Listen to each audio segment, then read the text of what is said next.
झारखंड प्रदेश में और खासकर बड़ी विधानसभा में भारतीय जनता पार्टी के मंडल से लेके पंचायत से लेकर और पन्ना प्रमुख तक जितने भी पदाधिकारी हैं और भाजपा के जो समर्थक हैं, पूरे लोगों में हर्षोल्लास है। और इस बार बड़ी विधानसभा में प्रचंड बहुमत से भाजपा की जीत होगी, मोदी जी की जीत होगी, बाबूलाल मरांडी जी की जीत होगी, सांसद महोदय मनीष कुमार जायसवाल की जीत होगी और लोकप्रिय उम्मीदवार सभी जनता के रूप में जनता ने जिन्होंने प्रतिनिधित्व दिया है, मनोज कुमार यादव की जीत होगी। लगातार देख रहे हैं कि भाजपा पार्टी के द्वारा क्षेत्र में जो बड़े बड़े नेता हैं उनका आगमन हो रहा है, तो इससे क्या भाजपा के जो प्रत्याशी हैं उनको फायदा मिलता नजर आ रहा है?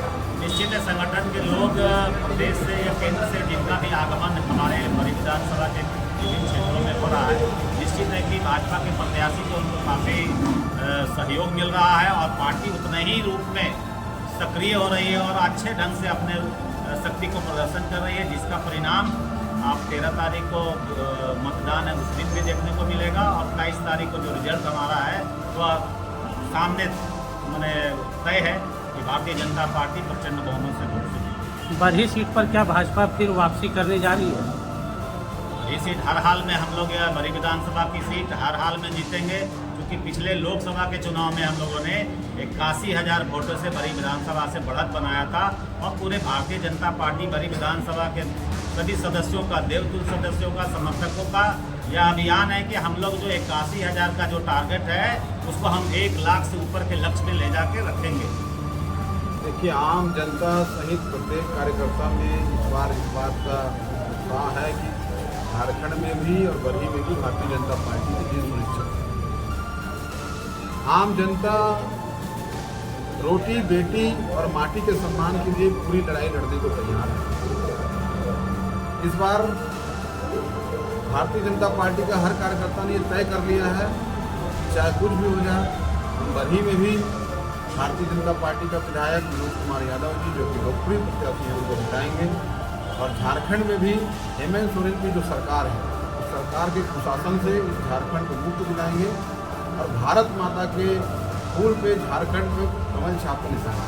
81 सीटों में क्या लगता है कितने पर इस बार भाजपा सीट ला पाएगी? क्योंकि भारतीय जनता पार्टी इस बार प्रचंड बहुमत से यहाँ चुनाव जीत रही है। जिस प्रकार से कुशासन रहा है यहाँ की सरकार का, हेमंत सोरेन की सरकार का, आम जन त्रस्त है, लोग त्राहिमाम कर रहे हैं, आम जनता लूट से, भ्रष्टाचार से परेशान है और इसलिए एक व्यापक परिवर्तन की लहर चल रही है। देखिएगा आप, यहाँ एक नया इतिहास भारतीय जनता पार्टी बनाएगी और आज तक जितनी सीटें भारतीय जनता पार्टी कभी नहीं जीत पाई, इस बार खुद की पूर्ण बहुमत की सरकार भी बनाएगी और एनडीए व्यापक बहुमत के साथ चुनाव जीतेगा। सबसे बड़ा मुद्दा है कि झारखंड में भ्रष्टाचार का एक मुद्दा बना है।